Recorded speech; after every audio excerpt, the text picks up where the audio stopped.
पीले दांत वाली बहू। रंजना कभी ब्रश नहीं करती थी। उसे कितनी बार उसके माँ बाप ने डांटा, लेकिन उसका कोई असर उस पर होता ही नहीं था, जिस कारण से उसके दांत पीले पीले हो जाते हैं। शादी के बाद अरे बहू, वैसे तो तुझ में कोई कमी नहीं है, पर तेरे दांत इतने पीले कैसे हैं बेटा? कैसे मतलब? कोई सर्जरी थोड़ी ना कराई है। वो तो क्या नाम, मैं ब्रश नहीं करती थी तो पीले हो गए। अब क्या करूं? आप कहें तो लाल करवा लूं या फिर काले? यार ये क्या है, क्यों माँ से लड़ रही हो? लड़ रही हूँ? अरे मैं लड़ रही हूँ या ये बोल रही है कि दांत पीले हैं, पीले। अरे तपस्या थोड़ी ना की है इन्हें पीले करने के लिए। बकायदा ब्रश नहीं किया है 20 साल तक, तब जाकर। छी, कैसी बात कर रही हो? ये उस वक्त तो पीले नहीं थे जब हम लोग तुम्हें देखने आए थे। अरे तब साफ करवा लिया होगा डेंटिस्ट के पास जाकर। अब देखो कैसे पीले पीले लग रहे हैं। रंजना सास की तरफ गुस्से से देखती है। फिर शुरू हो गई पीले पीले पीले। अरे पीले तो तब भी थे जब मेरे हाथ का रसगुल्ला उड़ा उड़ा कर खा रही थी और बोल रही थी, लड़की नहीं गुणों का खजाना दे रहे भाई साहब आप।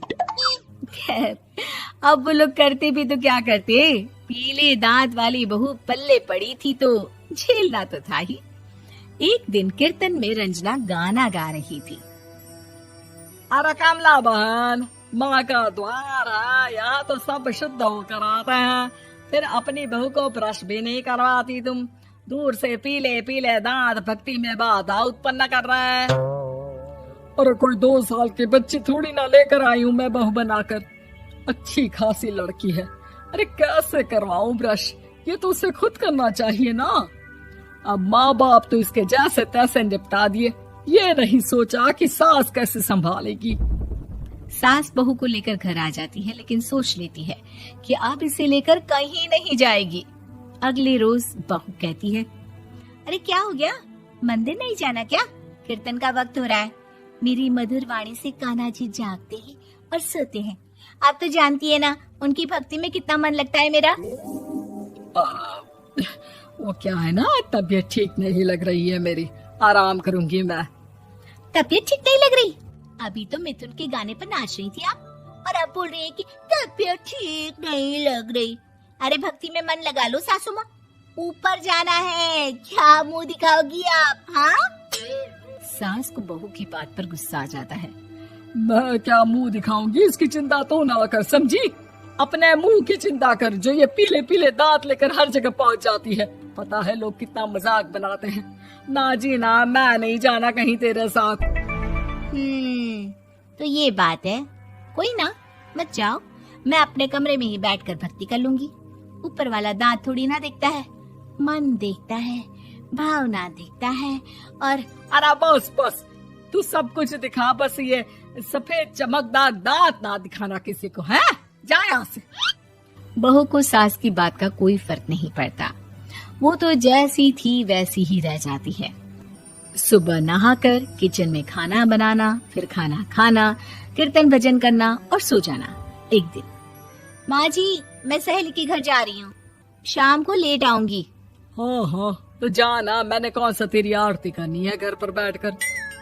रंजना सहेली के घर जाती है, जहाँ वो पार्टी में जाने की तैयारी कर रही होती है। अरे शिखा, कहाँ जाने की तैयारी कर रही है? मैं गलत वक्त पर आ गई क्या? अरे नहीं यार, उल्टा सही वक्त पर आ गया। मैंने ये साड़ी और ज्वेलरी निकाली है यार, शाम को इनके ऑफिस की एक पार्टी में जाना है। बताना कैसा लग रहा है ये सब? नहीं यार, इस ड्रेस के साथ तो वो वाली ज्वेलरी अच्छी लगेगी। हाँ हाँ सही बोल रही है, मैंने ध्यान ही नहीं दिया। वैसे तो हमेशा से मस्त फैशन सेंस रखती है। तो बड़ा जाती होगी ना पति के साथ पार्टी में। रंजना कुछ नहीं बोलती, बस सोचती है कि यार काश ये बात सही हो जाती। पर मैं क्यों नहीं जाती पार्टी में? क्या इन लोगों की कोई पार्टी होती नहीं होगी? रंजना घर आती है और रात में पति से सवाल करती है, एक बात बताइए, आप मुझे किसी पार्टी में क्यों नहीं ले जाते? क्या आपके यहाँ ऑफिस में पार्टी नहीं होती? पति बेचारा क्या कहता कि दांत पीले हैं तुम्हारे इसलिए। अरे कोई पार्टी होती नहीं हम लोगों के ऑफिस में, तो कहाँ से लेकर जाऊं? और मार्केट, मॉल, कहीं वीकेंड घूमना, कहीं तो। अरे यार सारे हफ्ते में एक छुट्टी मिलती है, तो सोचता हूँ कि आराम ही कर लूं। क्यों? रंजना मन मार के रह जाती है। पहले कभी सास के साथ मंदिर जाया करती थी, लेकिन वो भी सास ने ले जाना बंद कर दिया। घर बैठी बैठी रंजना बोर हो जाती है। तभी उसे आइडिया आता है और वो मायके जाने का सोचती है। सासू माँ, 2 दिनों के लिए मम्मी के घर जा रही हूँ। अच्छा ठीक है, आराम से जा। और हाँ, माँ से कुछ अच्छी आदत सीख कर आना कि कैसे शरीर के हर भाग की तरह दांतों की सफाई भी जरूरी होती है, समझी? शुरू हो गई ना आप। वो लोग आपकी तरह नहीं है कि छोटी छोटी बात का बतंगड़ बना दे। उन लोगों के लिए मैं मायने रखती हूँ, ना कि मेरे पीले पीले दांत। रंजना माँ को बिना बताए उन लोगों को सरप्राइज देती है, लेकिन जैसे ही वो दरवाजे पर पहुँचती है, अंदर देखती है कि घर वाले कहीं जा रहे होते हैं। अब माँ, काश रंजना दीदी के दांतों वाली प्रॉब्लम नहीं होती, तो वो भी हम लोगों के साथ चलती ना बुआ जी की बेटी की शादी में। हाँ बेटा, लेकिन अब उसे कौन समझाए कि उसको उसके पीले दांत नहीं दिखते, लेकिन उसके आसपास के लोगों को कितना एम्बैरेसिंग फील कराते हैं। मुझे तो कितनी बार उसके स्कूल की टीचर ने शिकायत की कि उसके साथ कोई लड़की बैठना भी नहीं चाहती, और ना ही कॉलेज में कोई उससे बात करना चाहता था। लेकिन पता नहीं क्यों उसे ये बात समझ में ही नहीं आती। कोई कमी नहीं है उस लड़की में, बस यही कि दांत पीले हैं। वो तो भला हो जीजा जी और उनकी माँ का, जो दीदी को जैसी है वैसे ही रखा हुआ है। रंजना को अपने घर वालों की बात सुनकर बहुत दुख होता है। वो सोचती है कि वो क्या करे, लेकिन फिर वो सीधा डेंटिस्ट के पास जाती है, अपने दांत चमकाती है और कसम खाती है कि वो रोज ब्रश करेगी। अरे क्या हो गया? तुम तो 2 दिनों के लिए गई थी ना। पर कोई ना, अच्छा है, चलो आ गई तो। रंजना सास के सामने आकर खड़ी हो जाती है और पूरी स्माइल करती है, उसके चमकदार दांतों को दिखाती हुई। हैं? चले मंदिर। माँ, मुझे माफ कर दीजिए, मैंने आप लोगों को बहुत एम्बैरेसिंग फील करवाया। मैं आज से रोज ब्रश करूंगी। सीने वाली बहू। हाय रब्बा, अरे नास पीटी, पसीने बहा बहा के पूरे घर में पसीने की बाढ़ को बुलावा दिया है तूने। अरे तो मैं क्या करूं माँ जी, आप ही बताओ। अरे भगवान से गुहार लगाओ के उठा ले मुझे। ये कहानी है अक्षरा की, जिसे शादी के पहले से बहुत पसीना आता है। फिर चाहे वो गर्मी हो या बरसात हो या फिर ठंड हो, शादी तो जैसे तैसे हो जाती है। अक्षरा के पति रणवीर को ये बात पता नहीं होती कि अक्षरा को इतना ज्यादा पसीना आता है, और ना ही उसकी सास कौशल्या और ससुर ब्रिजमोहन को पता था। लेकिन वक्त के साथ साथ कुछ ही दिनों में अक्षरा के पसीने से सभी को काफी दिक्कत होने लगती है। तो चलिए होते हैं रूबरू इस पसीने वाली बहू से। बहू, अरे ओ अक्षरा बहू, कहाँ मर गई? क्या हुआ माँ जी, बोलिए। अक्षरा पसीने से लदी हुई थी और उससे बहुत ज्यादा गंदी बदबू आ रही थी, जिससे सभी अपने नाक पर हाथ रख लेते हैं। हाय रब्बा, इतनी गंदी बदबू तो गटर की भी नहीं आती। सीरियसली यार अक्षरा, तुम्हारे पसीने की बदबू दूर दूर तक आ रही है। तो मैं किसी बर्फीले इग्लू में बैठकर खाना नहीं बना रही हूँ। इतनी गर्मी है, 2 मिनट गैस के सामने खड़े रहो तो पूरा पसीने से नहा लेते हो आप। इतनी भयंकर गर्मी है, अगर इतनी प्रॉब्लम है तो लगा लो ना रसोई में भी एसी। हाँ हाँ लगा लेते हैं। वैसे भी तेरे मायके वालों ने हमें ट्रक भर के नोटों की गड्डी जो दी है, हैं? क्या बात करती है? मैं भी चूल्हा चौका कर चुकी हूँ, लेकिन इतना पसीना मुझे तो कभी नहीं आया। ऐसे ही एक दिन कौशल्या देखती है कि खाना बनाते समय अक्षरा के माथे का पसीना टपक कर कढ़ाई में गिर रहा है। हाय रब्बा, अरे करम जलियों की महारानी, ये देख देखिए, तेरे पसीने की टंकी का लीकेज बह के अब हमारे खाने में भी टपक रहा है। अब अपना खारा पानी तू नमक के तौर पर इस्तेमाल करेगी क्या हमारे खाने में? माँ जी, मैंने जानबूझकर नहीं किया है। और रही बात पसीने की टपकने की, तो इसी बहाने ये गट्टे की सब्जी ना और भी नमकीन और स्वादिष्ट हो जाएगी मेरे पसीने की मिलावट से। छी छी छी छी, मैं जा रही हूँ बाथरूम, क्योंकि मुझे तो तेरी बातों को सुनकर और ये खाना देखकर ही उल्टी आ रही है। आज तो कुछ नहीं पकाएगी। आज हम तीनों तुझे छोड़कर बसंत भोजनालय चले जाएंगे। तू अकेले ही चखते बैठ अपने पसीने से भरे हुए ये व्यंजन। अगले दिन जब रणवीर दफ्तर से घर आता है, तभी वो अपने कमरे में अक्षरा से कहता है, अक्षरा, कल बॉस की वाइफ का बर्थडे है, इसलिए उन्होंने हमें खास न्योता दिया है, तो तुम और मैं कल पार्टी में जाएंगे। मैं ब्लैक कोट पहनूंगा, तो तुम ब्लैक साड़ी पहन लो। ओके पति जी, और कोई आदेश? नहीं नहीं, आदेश नहीं, लेकिन एक रिक्वेस्ट है। वैसे तो पार्टी में एसी होगी, लेकिन फिर भी ना, तुम पूरी परफ्यूम की बोतल को अपने ऊपर छिड़क के ही चलना। एक क्या, मैं तो कहता हूँ 5 चाय बोतल को छिड़क लो ना, क्योंकि अगर किसी ने तुम्हारे पसीने की बदबू को सूंघ लिया ना, तो फालतू में सीन क्रिएट हो जाएगा वहां पर, ठीक है? मुंह टेढ़ा करके अक्षरा जवाब देती है, ठीक है, लगा लूंगी, खुश। अगले दिन पार्टी के लिए अक्षरा सच में 5 परफ्यूम की बोतल को अपने ऊपर छिड़क कर सच धज के रणवीर के साथ पार्टी में चली जाती है।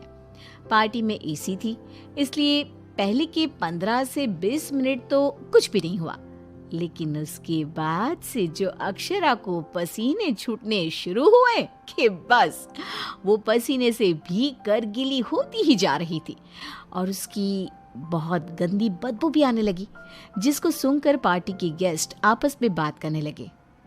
अरे ये इतनी गंदी बदबू कहाँ से आ रही है? शायद किसी के जुराबों की गंदी बदबू है ये। जुराबे नहीं, मामला कुछ और ही है जनाब। इतनी बड़ी 5 स्टार पार्टी में पता नहीं कहाँ से घुस गया कोई गटर का कीड़ा। तभी रणवीर अक्षरा को धीरे से कहता है, तुम्हें कहो था ना परफ्यूम, पाउडर और साबुन से 10 बार नहाना। लेकिन तुम्हें तो पता है ना कि मुझे पसीने छूटते ही हैं, चाहे कितना भी कुछ भी कर लूं। और उनकी ये बात बगल में खड़ी एक बूढ़ी औरत सुन लेती है और वो बवाल मचा देती है। अरे बाप रे, ये गंदी महक तो यहाँ से आ रही है। रणवीर की बीवी से देखो तो पूरे कपड़े भीग गए इसके पसीने से।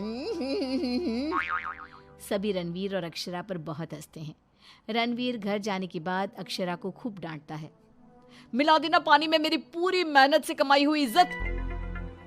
अरे अक्षरा बहू, किस मिट्टी की बनी हो तुम, जो पसीने का झरना बहता ही रहता है तुम्हारे बदन से 12 महीने और 2400 घंटे नॉन स्टॉप। अरे अभी तो इस कलमुहे के कलेजे को ठंडक पड़ी होगी। लोगों के कुंडली में मार्केश दोष होता है, लेकिन हमारी बहू की कुंडली में पसीना दोष है। अक्षरा को अपने ससुराल वालों की बातें सुनकर बहुत बुरा लगता है, लेकिन फिर भी वो कुछ नहीं कहती और अपने पसीने बहने को अपनी गलती मानकर चुप रह जाती है। दिन बीतते जाते हैं, गर्मी का प्रकोप बढ़ते जाता है और अक्षरा के लिए गर्मी और भी बड़ी मुसीबत बन जाती है। उसे पसीने से पूरे हाथ, पांव, गले, चेहरे और बदन पर घमौरियां आ जाती है, जिसके कारण उसे खूब जलन महसूस होती है। बहुत जलन हो रही है। माँ जी ने एसी का रिमोट भी छुपा के रखा है, इसलिए ताकि मैं एसी ना लगाऊं और बिजली का बिल बच जाए। मम्मी जी, बहुत आग लग रही है। अक्षरा जाकर बाल्टी भर पानी अपने आप पर डाल देती है, तब जाके उसे थोड़ी सी राहत मिलती है। अक्षरा के पसीने से तंग आकर कौशल्या अब दिन रात घर में अगरबत्ती और अरोमा कैंडल जलाती। अच्छा हुआ जो रणवीर ने ये खुशबू वाली मोमबत्तियां ला कर दी, इनसे हर जगह अच्छी महक आ रही है। हाँ कौशल्या, बड़ी अच्छी सुगंध है, अगरबत्ती और मोमबत्ती दोनों की भी। लेकिन तभी वहां पर बाजार से सामान लाकर पसीने से लदी हुई अक्षरा आ जाती है और उसके पूरे बदन से बदबू आ रही थी और बाल तो पूरे पसीने से भीग गए थे और फर्श पर पसीने की बूंदें भी टपक रही थी। और ये बदबू इतनी तेज होती है कि मोमबत्ती और अगरबत्ती की महक को फेल कर देती है। हाय रब्बा, आ गई करम जली।